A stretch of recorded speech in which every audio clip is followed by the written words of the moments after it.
18 राज्य हैं जिनमें कि हमें ये वेरिएंट मिला है और इन 18 राज्यों में मैं आपके सामने लाना चाहूँगा 771 हमारे वेरिएंट्स पाए गए।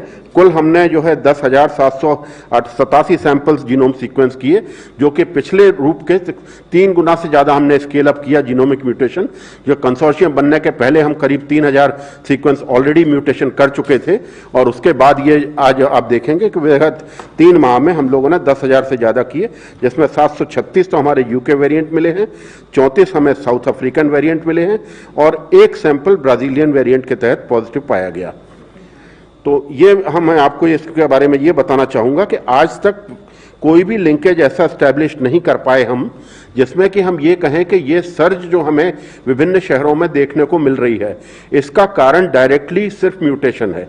मैं आपको यहाँ पे और डिटेल में बताना चाहूँगा कि सर्ज के तमाम कारण होते हैं, जिनमें मुख्य कारण है हमारी ससेप्टेबल पॉपुलेशन का पूल होना।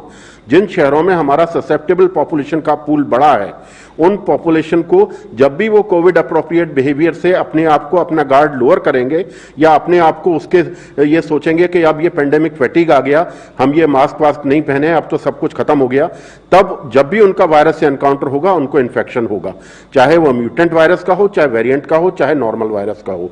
तो ये एक मुख्य कारण है इसमें हमको सर्ज देखने के लिए जो मिली है, जिन शहरों में मिली है। रही बात हमारे म्यूटेंट की, तो हमारा म्यूटेंट हमने जो वायरस यहाँ पे जीनोम आइडेंटिफाई किए हैं, ये हमने देखा सैंपल का टाइम प्लेस पर्सन डिस्ट्रीब्यूशन से कि किस समय के ये सैंपल्स में पॉजिटिविटी मिली। पिछले 6 से लेकर 8 महीने के दौरान हमारे जो सैंपल्स पॉजिटिव आए थे उनमें भी हमें म्यूटेंट वायरस मिला है। अब मैं आपको इसके अगले उसमें दिखाऊंगा नेक्स्ट स्लाइड में कि जो हमारी जिन स्टेट्स को हमने इस पर लिंक किया है, जिनमें हमें विभिन्न प्रकार के म्यूटेंट्स मिले हैं, जिनको कि आज की तारीख में हम ये कह सकते हैं कि वेरिएंट्स ऑफ इंटरेस्ट कह सकते हैं। यहाँ 3 टर्म मैं आप लोगों के ध्यान में लाना चाहूँगा। वेरिएंट्स ऑफ कंसर्न जो मैंने आपको बताए वो सिर्फ 3 हैं आज की तारीख में, जो कि WHO और ग्लोबल कम्युनिटी ने, ग्लोबल कंसोर्शियम ने लिंक करके पाए गए। नंबर 2 हमारा होता है variants of interest. Variants of interest वो म्यूटेशंस होते हैं जिनको कि हम कहीं ना कहीं इस रूप में पाते हैं कि या वो स्पाइक प्रोटीन के एरिया में है, या कहीं पे ACE2 रिसेप्टर से बाइंडिंग को इम्पैक्ट करते हैं, या किसी और तरीके से हमारे को ये लगता है कि इनको हमको और ज़्यादा डिटेल में देखने की आवश्यकता है। उनको हम वेरिएंट्स ऑफ इंटरेस्ट मानते हैं और वेरिएंट्स को आगे इन्वेस्टिगेट करने के लिए वेरिएंट्स अंडर इन्वेस्टिगेशन कहते हैं।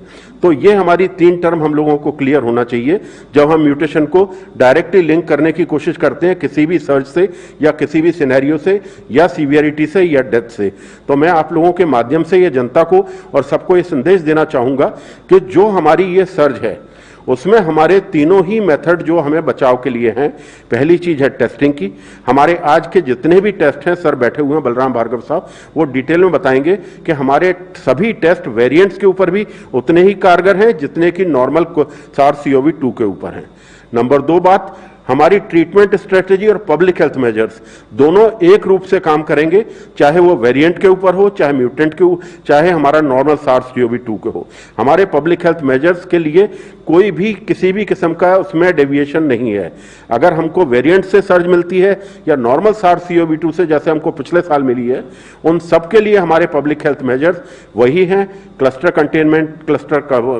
तो यही सब मेथड्स हमको फिर से अपनाना। और तीसरा हमारा जो मुख्य चीज है, हथियार है, वो है कोविड अप्रोप्रिएट बिहेवियर और वैक्सीनेशन। दोनों ही चीज इस दोनों ही वायरस में, चाहे हमारा ये म्यूटेंट हो या आने वाले और भी म्यूटेंट अभी हमको देखने को मिलेंगे, हाँ हम उसको क्लोजली मॉनिटर जरूर कर रहे हैं और जैसे जैसे इसके बारे में और जानकारी होगी हम सब लोग आपसे साझा करेंगे। धन्यवाद।